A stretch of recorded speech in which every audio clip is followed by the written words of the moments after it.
Hi, Gene here with today's thought, and today we'll be talking in a roundabout way, actually, about immigration, about the threat of just mass immigration of people from third world countries. Unfortunately, we're seeing that with this president here, the deliberate throwing open of the borders. In fact, they are in court right now. The president, on one hand, or his lying mouthpiece, Karine Jean-Pierre, says that the president is doing all he can to secure the border. Meanwhile, at the same time, he is suing the state of Texas because the state of Texas put up barbed wire, razor wire to stop immigrants, and the government, the same Joe Biden who says he's doing everything to secure the border, is suing Texas to allow the feds to come in and cut that razor wire and increase the flood of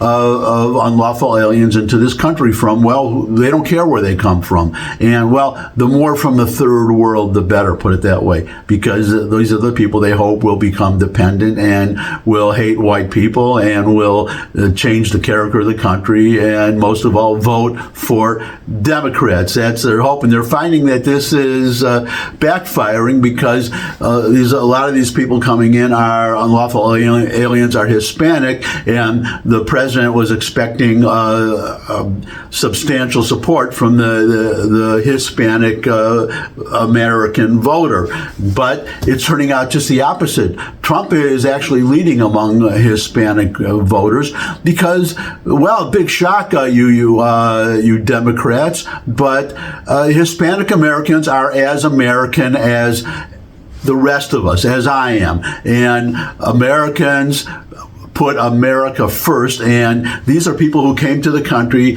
lawfully or are descended from people who came to the country lawfully. And the last thing they want is, I've had personal conversations with a personal conversation with a Hispanic way back when I was living in Harlem before I moved, and they don't like unlawful alien either. When these MS-13 gang bangers come into the country, where do people think? Well, they're not going to Park Avenue. They're not going to live with all these liberal elites. They're going to go into these Hispanic neighborhoods, and they don't want them. But I'm kind of getting off the track here, as I so often do. So we were talking about the Middle East. And the Middle East, one characteristic of the Middle East is that and I'll link this to immigration eventually, but one characteristic of these governments in the Middle East, the Arab governments, is they say one thing publicly and they mean something else privately. They keep their thoughts to themselves sometimes, but it's pretty obvious. Or when they talk under the table to Israel, nobody likes the Palestinians. That's the bottom line right there, except the Palestinians themselves mainly. The Iranians who are supporting Palestinians, they don't give a darn about them. They're willing, as people have said, fighting Israel. They're willing to fight. Iran is willing. These mullahs are willing to fight Israel to the last Palestinian. They're just cannon fodder. Oops, knocked over my coffee there. Cannon fodder, and that's all they are. They don't care about them. You have Kuwait. Remember in the Gulf when Saddam Hussein invaded Kuwait, there were hundreds of thousands of Palestinian workers in Kuwait, and with whom did they side? They sided with Saddam Hussein. Kuwait threw them out, but Kuwait right now is saying, well, there has to be a Palestinian state. They're voicing support for the Palestinians. Very muted, and you're seeing actually, all these countries. Jordan, for example, Jordanians, the King Abdullah says there needs to be a Palestinian state. That is the last thing that he wants. The last thing. Jordan right now is majority Palestinian, believe it or not, and the last thing he wants is a Palestinian state on his border. It's a threat to him. His father actually his father expelled. It was called the Black September. I guess you'd call it a putsch, or similar to what Hitler did. The Palestinians tried to overthrow the government of Jordan, and the king of Jordan,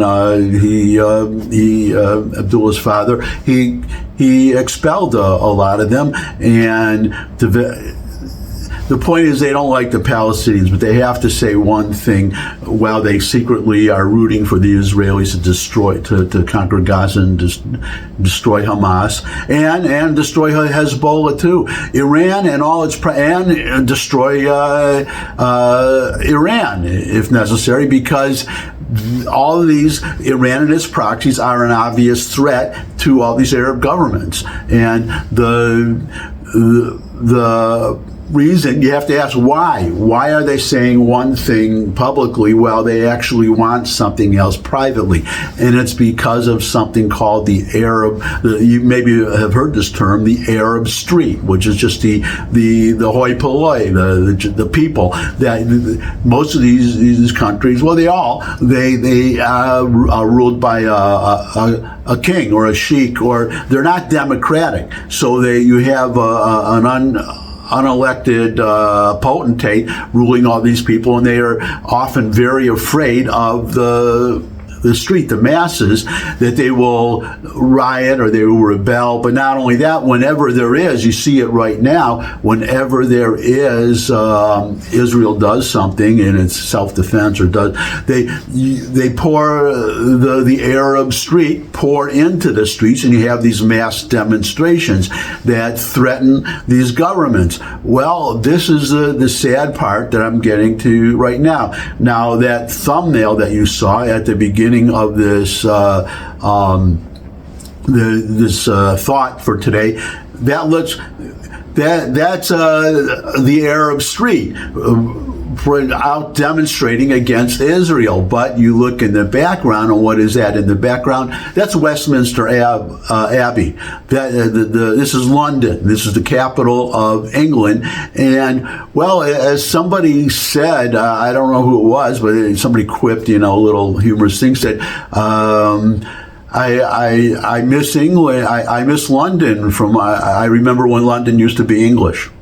And that's basically it. There's so many of these third world and mostly Arab immigrants and Muslim immigrants, because from Pakistan too, they let them all into the country because of supposed white guilt, I guess, or they feel guilty for having been colonizers and brought Western civilization to these benighted countries. That's actually, at the end of the day, that's what they did. And that's... The point I'm making is that this Arab Street that was confined to Arabia, you would see these mass demonstrations and these people just going crazy, and you say, well, thank God we don't have that here. Well, you have it here. You have it in Europe right now, all these capitals, and now you're going to possibly get to a point where England, the English, if it hasn't happened already, they don't control their country anymore. They are going to have to. Well, it's happened where you had these demonstrations, and they've threatened English Jews, and the police do nothing. They say, well, we're outnumbered by these massive crowds. We can't do anything. So you're going to have you're going to reach a point where the English government, the British government, is going to have to change policies to just as in, or at least say they're going to have to speak against, they can't support Israel publicly, however much they may support Israel privately, because of the Arab Street that has been imported into their countries because of unlawful, actually not in their case, not unlawful, lawful mass immigration, because they think, well, we bring all these people into the country and they will become Western liberals, small L, Democrat, small D also. They'll believe in democracy and support democracy.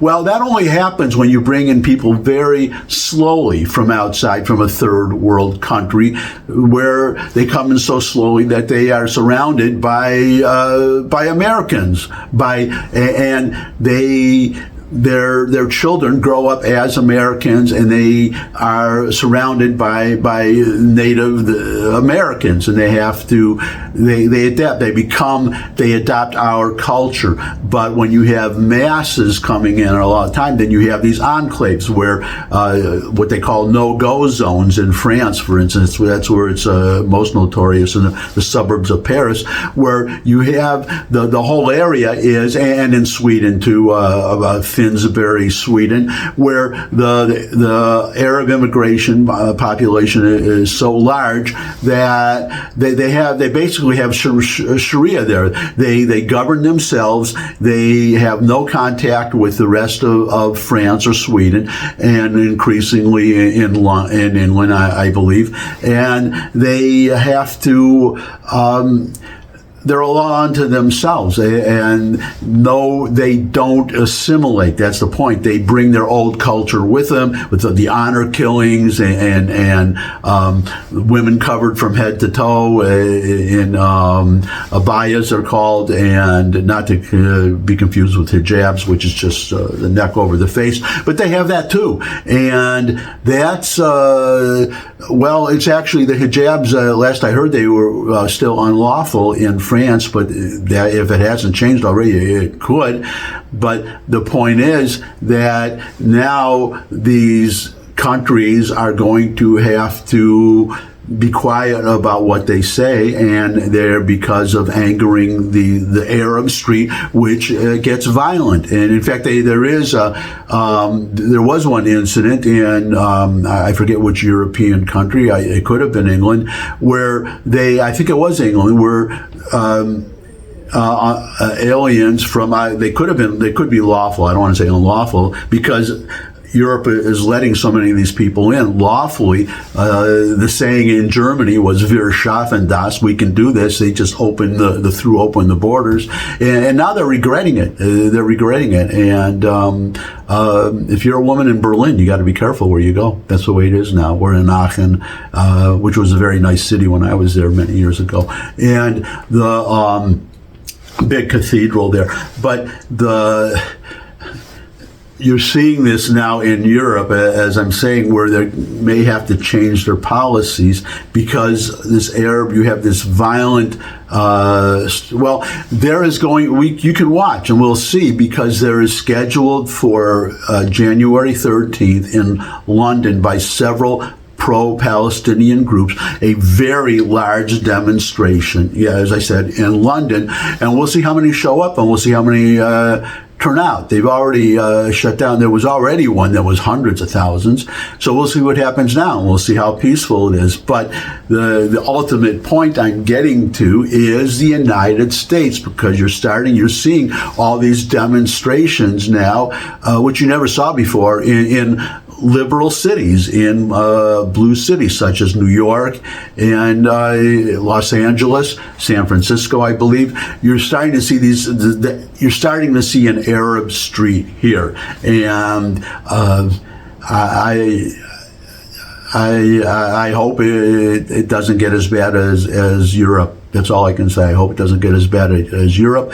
I hope I hope our Congress stands strong. Now, the Speaker of the House said again, or the House anyways, and the Republicans in the Senate, that there will be one, Chip Roy, a Republican representative from Texas, said he's willing to shut the government down if we don't, if Biden does not agree to secure the border, period. And just to add, fuel to the fire, you've had three retirements now, Republican retirements from the House. So their majority that was already slim, they're down to the House can only afford to lose 2 votes. So any two representatives can shut down the government, basically, if they want to.